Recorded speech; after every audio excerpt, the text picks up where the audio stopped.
ఓం గం గణపతే నమః. అందరికీ నమస్కారం అండి. Welcome to my channel. ఈరోజు వీడియోలో మన సంకటహర చతుర్థి రోజున స్వామివారికి పూజ ఎలా చేసుకోవాలి, ముడుపు ఎలా కట్టుకోవాలి, ఇంకా చంద్రునికి అర్ఘ్యం ఎలా సమర్పించాలి, చంద్రోదయ సమయం ఏంటి, పూజా సమయాలు ఏంటి అనే అన్ని విషయాలు నేను మీకు ఈ వీడియోలో అయితే తెలియజేస్తానండి. మీరు ఎవరైనా సరే అండి, తీవ్రమైన కష్టాల్లో ఉన్నప్పుడు, అంటే డబ్బు సమస్య కానివ్వండి, మరేమైనా ఆరోగ్య సమస్య అయినా కానివ్వండి, ఇంకా ఏ సమస్య అయినా ఉన్నప్పుడు ఇంకా తీరదు అనిపించినప్పుడు ప్రతి నెల కూడా పౌర్ణమి తర్వాత వచ్చే సంకటహర చతుర్థి వ్రతాన్ని కనుక మీరు 3 నెలలు కానీ 5 నెలలు కానీ 9 నెలలు కానీ ఇలా సంకల్పం తీసుకొని ఆ స్వామివారికి పూజ అనేది చేసుకుంటే అతి శీఘ్రంగా మీకు ఫలితం అయితే లభిస్తుందండి. నా పూర్తి నమ్మకంతో నేనైతే ఈ విషయం అయితే చెప్తున్నానండి. మీరు ఒక సంకల్పం తీసుకొని ఈ వ్రతాన్ని అయితే ఆచరించండి. అతి శీఘ్రంగా మీకు ఫలితం అయితే లభిస్తుంది. ఉదయం సాయంత్రం 2 పూటల పూజ అనేది ఉంటుందండి. మనం ఉదయం ఏంటంటే స్వామివారికి పూజ చేసుకొని నార్మల్గా పూజ చేసుకొని ముడుపు అనేది కట్టుకోవాలి. సాయంత్రం ఆ ముడుపులో నుండి బియ్యం తీసేసి మనం ప్రసాదంగా చేసి సంకటహర చతుర్థి వ్రతం అయితే పూజ అయితే చేసుకోవాలండి సాయంత్రం వేళలో. తర్వాత చంద్రునికి అర్ఘ్యం అయితే సమర్పించాలండి. నేను ఇంకా వీటన్నిటి వివరాలు నేను ఇప్పుడైతే తెలియజేస్తానండి. ఈ పూజ ఎలా చేసుకోవాలి అనే అన్ని విషయాలు నేను ఇప్పుడైతే తెలియజేస్తానండి. పూజ అనేది పూజ పీట ఏర్పాటు చేసుకొని చేసుకోవచ్చు, లేదా సపరేట్గా దేవుడి మందిరంలో చేసుకోవచ్చు, సపరేట్గా పీఠం ఏర్పాటు చేసైనా చేసుకోవచ్చు అండి. నేను ఇక్కడ సపరేట్గా పీఠం ఏర్పాటు చేసుకొని ఈ పూజ అయితే చేసుకుంటున్నాను అండి. మనం ఉదయాన్నే తెలంటి స్నానం ఆచరించి ఈ రోజున మనం ఈ పూజ అయితే ఆరంభించాలి. ఇల్లంతా శుభ్రం చేసుకొని ఒక పీట పైన ఒక వస్త్రాన్ని పరిచి 3 గుప్పెల బియ్యం అనేది వేసుకోవాలండి. ఆ బియ్యం పైన కొంచెం పసుపు, కుంకుమ, అక్షింతలు వేసి స్వామివారి చిత్రపటం అయితే పెట్టుకోవాలండి. మనం ఇక్కడ 2 గణపతులను అయితే పూజించాలండి. ఒకటేమో సంకటహర చతుర్థి గణపతిని, మరొకటేమో ఆదిదేవుడైన గణపతిని అయితే పూజించాలండి. మీ దగ్గర విగ్రహం ఉన్న విగ్రహమైన పూజలో పెట్టుకోవచ్చు. నేనైతే స్వామివారి పటం ఉంటే పటం అయితే పెట్టుకుంటున్నాను అండి. ఇంకోటి మనం ఆదిదేవునిగా పూజించడానికి పసుపు గణపతిని అయితే చేసుకుంటున్నాను అండి. మీ ఇష్టం అండి. మీరు పటానికైనా మీరు ఆదిదేవుడిగా పూజించుకోవచ్చు. పసుపు గణపతిని సంకటహర చతుర్థి గణపతిగా అనుకొని మనం పూజ అయితే చేసుకోవచ్చు అండి. నేనైతే పసుపుతో ఆదిదేవుడిని అయితే చేసుకొని ముందుగా ఆ స్వామివారికి పసుపు, కుంకుమ, అక్షంతలు సమర్పించి, పూలు సమర్పించి, ధూపం, దీపం, నైవేద్యం అయితే సమర్పించండి. నైవేద్యంగా ఇక్కడ బెల్లాన్ని అయితే సమర్పించాను. ఇలా ముందుగా మనం ఆదిదేవునికి అయితే పూజ చేసుకోవాలండి. మనం చేసే ఎటువంటి పనుల్లో ఆటంకాలు ఉండకూడదని మనం ముందుగా ఈ గణపతికి అయితే పూజ చేసుకోవాలి. తర్వాత మనం సంకటహర చతుర్థి గణపతికి అయితే పూజ చేసుకోవాలండి. ఇలా గణపతికి పూజ చేసుకున్న తర్వాత ధూపం, దీపం, నైవేద్యం సమర్పించాలి. మీరు నైవేద్యంగా బెల్లాన్ని అయితే సమర్పించవచ్చు. ఇంకా మీరు పసుపు గణపతికి బదులు మీ దగ్గర విగ్రహం ఉన్న గణపతి విగ్రహం అదైనా పెట్టుకొని ఈ పూజలో మనం పూజ అయితే చేసుకోవచ్చండి. ఇంకా ఈ రోజున స్వామివారికి విగ్రహం ఉంటే అభిషేకం చేసుకున్న చాలా మంచిదండి. ఒకవేళ ఉంటే చేసుకోండి, లేకపోయినా నార్మల్గా పూజ అయితే చేసుకోండి. మనకున్న అన్ని ఇబ్బందులు అనేది తొలగిపోతాయి. మీరు ఇన్ని నెలలని సంకల్పం తీసుకొని ఈ వ్రతాన్ని అయితే ఆచరిస్తే మనకున్న అన్ని కష్టాలు, ఇబ్బందులు అన్నీ తొలగిపోతాయండి. నేను పూర్తి నమ్మకంతో ఈ విషయం అయితే చెప్తున్నా అండి. ఇంకా ఈరోజు పూజ చేసుకునే వాళ్ళు, ఈ వ్రతాన్ని ఆచరించే వాళ్ళు ఖచ్చితంగా ఉపవాసం అయితే ఉండాలండి.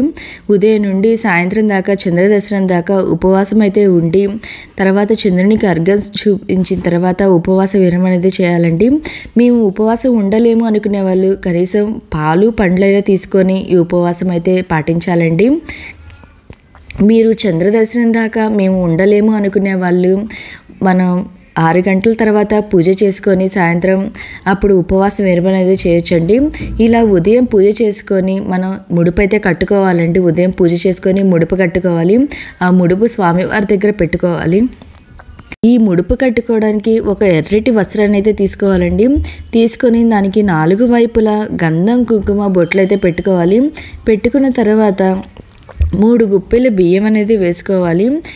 3 గుప్పెలు బియ్యం వేసుకొని 2 తమ్మలపాకులు, 2 వక్కలు, 2 ఖర్జూరాలు అయితే పెట్టుకొని, ఇంకా మనం ముడుపులో 11 రూపాయలు కానీ 21 రూపాయలు కానీ 101 రూపాయలు కానీ ఇలా దక్షిణగా పెట్టుకొని ముడుపు అయితే కట్టుకోవాలండి. స్వామివారికి మన కోరిక చెప్పుకుంటా ఈ ముడుపు అయితే కట్టుకోవాలి. ఇలా నేనైతే ముడుపు అయితే కట్టుకున్నా అండి. ఓం గంగణపతి నమః అనుకుంటా మన కోరిక ఏమిటో అది చెప్పుకుంటా స్వామివారికి ముడుపు కట్టుకొని అది మన స్వామివారి దగ్గర పెట్టుకొని ఉదయం పూజ అయితే చేసుకోవాలండి.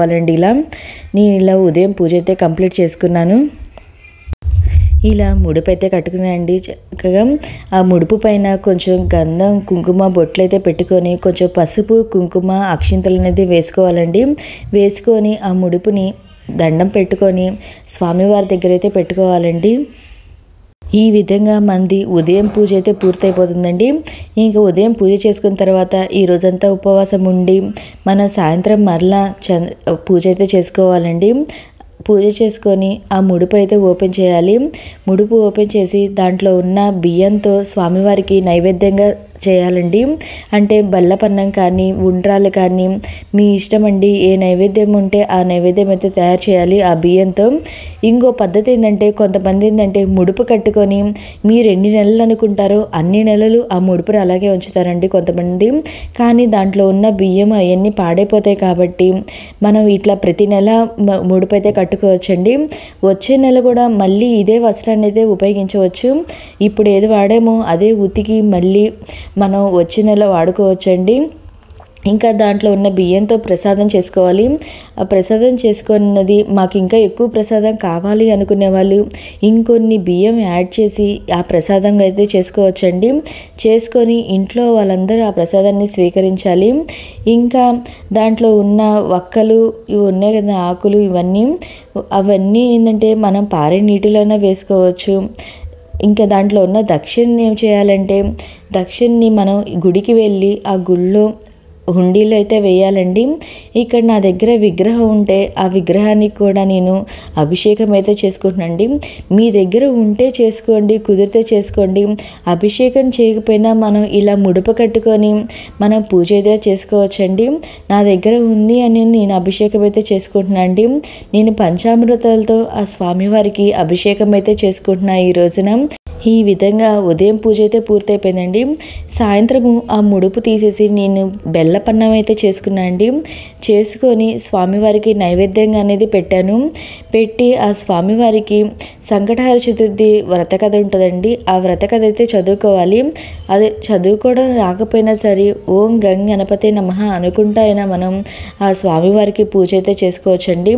ఇంకా మీకు లేదా టీవీలో కానీ ఫోన్లో కానీ ఆ స్వామివారికి సంబంధించిన సంకటహర చతుర్థి స్తోత్రాలు ఉంటాయండి. అవైనా మీరు పారాయణం చేసుకోవచ్చు. చాలా మంచిది. వినడం కానీ పారాయణం చేయడం కానీ చేసుకోవాలి. అంటే సాయంత్రము మనం ఈ పూజ చేసుకొని స్వామివారికి హారతి అనేది ఇచ్చి నారికేళం సమర్పించి కర్పూర హారతి అనేది ఇచ్చి మన పూజ అయితే పూర్తయిపోతుందండి. ఈ సంకటహర చతుర్థి పూజ అయితే పూర్తయిపోతుంది. ఇంకా తర్వాత మనం చంద్రదర్శనం తర్వాత చంద్రునికి అర్ఘ్యం అనేది చూపించాలండి. అర్ఘ్యం అనేది చూపించిన తర్వాత మన ఉపవాస విరమణ అనేది చేయాలండి. ఒకవేళ మీరు చంద్రదర్శనం దాకా ఆగలేము అనుకునే వాళ్ళు మీరు 6 తర్వాత పూజ చేసుకున్న తర్వాత ఉపవాస విరమణ అనేది చేయవచ్చు. లేదా మీకు చంద్రుడు కనిపించలేదు అనుకుంటే ఆ రోజున మనకి శివుడిని తల మీద చంద్రుడు ఉంటాడు కదండి, ఆ చంద్రుడిని చూసైనా మనం ఉపవాస విరమణ అనేది చేయొచ్చండి. ఇంకా నేను ఇలాగైతే నా పూజనైతే పూర్తి చేసుకున్నా. ఉదయం సాయంత్రం పూజ అయితే పూర్తి చేసుకున్నా అండి. చేసుకున్న తర్వాత చంద్రునికి అర్ఘ్యం ఎలా సమర్పించాలో నేను ఇప్పుడైతే తెలియజేస్తాను అండి. ఇలా నా పూజ అయితే పూర్తి చేసుకున్నా అండి. ఇంకా మీ దగ్గర ఇవాళ గరిక ఉంటే స్వామివారిని గరికతో పూజ అయితే చేసుకోండి, చాలా మంచిది. నాకైతే ఇక్కడ గరిక అయితే దొరకలేదండి. అందుకే ఓన్లీ పూలతోనే స్వామివారికి పూజ అయితే చేసుకున్నాండి. ఇలా చివరిగా నారికేళం సమర్పించి కర్పూర హారతి అయితే ఇచ్చారండి. ఇంకా ఇలా హారతి ఇచ్చిన తర్వాత మనం చంద్రదర్శనం తర్వాత మనం చంద్రునికి అర్ఘ్యం అయితే ఇవ్వాలండి. ఒకవేళ అప్పటిదాకా ఉండలేను అనుకునే వాళ్ళు మనం ముందుగానే ఆ చందమామను చూస్తాం, అంటే శివుడిలో ఉన్న చందమామను చూస్తాం, మనం చంద్రునికి అర్ఘ్యమైన సమర్పించవచ్చండి. ఈ అర్ఘ్యం కోసం మనం ఒక ప్లేట్ తీసుకొని ఆ ప్లేటులో ఒక రాగి చెంబులో నీళ్లు తీసుకొని దాంట్లో కొంచెం పూలు, పసుపు, కుంకుమ, అక్షింతలు వేసుకొని నేను ఇక్కడ వీడియోలో చూపిస్తున్న విధిగా ప్లేట్లో నీటిని అయితే వదలాలండి. అలా నీటిలో వదులుతా ప్రథమ అర్ఘ్యం సమర్పయామి, ఇలా నీటిని వదులుతా ప్రథమ అర్ఘ్యం సమర్పయామి, ద్వితీయ అర్ఘ్యం సమర్పయామి. నేను ఇలా సంకటహర చతుర్థి వ్రతం చేసుకున్నానయ్యా అని చెప్పుకుంటా స్వామివారికి ప్రథమ అర్ఘ్యం సమర్పయామి అని మనం ఇలా నీటిని అయితే వదలాలండి. ఈ విధంగా మన చంద్రునికి అర్ఘ్యం అయితే చూపించాలి. తర్వాత కొంతమంది ఏంటి డైరెక్ట్గా చెట్లల్లోనే ఆ నీటిని అయితే వదులుతారండి. మరి కొంతమంది ఏంటంటే ఇలా ప్లేట్లో వదిలి ఆ నీటిని చెట్లు అయినా వేయొచ్చు. ఆ నీటిని నేను ఇలా ప్లేట్లో అయితే నేను వదిలి చెట్లు అయితే ఆ నీటిని అయితే పోసుకుంటున్నా అండి. కొంతమంది డైరెక్ట్గా నేల మీద చంద్రుని చూస్తా అర్ఘ్యం అయితే సమర్పిస్తారు. ఈ విధంగా మీకు ఎలా నచ్చితే అలా అయితే చేసుకోవచ్చండి, ఎలా వీళ్ళని బట్టి. ఓకే అండి, మీకు ఏమైనా సందేహాలు ఉంటే నా కామెంట్ బాక్స్లో కామెంట్ పెట్టండి, ప్రతి ఒక్కరికి రిప్లై అనేది ఇస్తాను. Thank you for watching.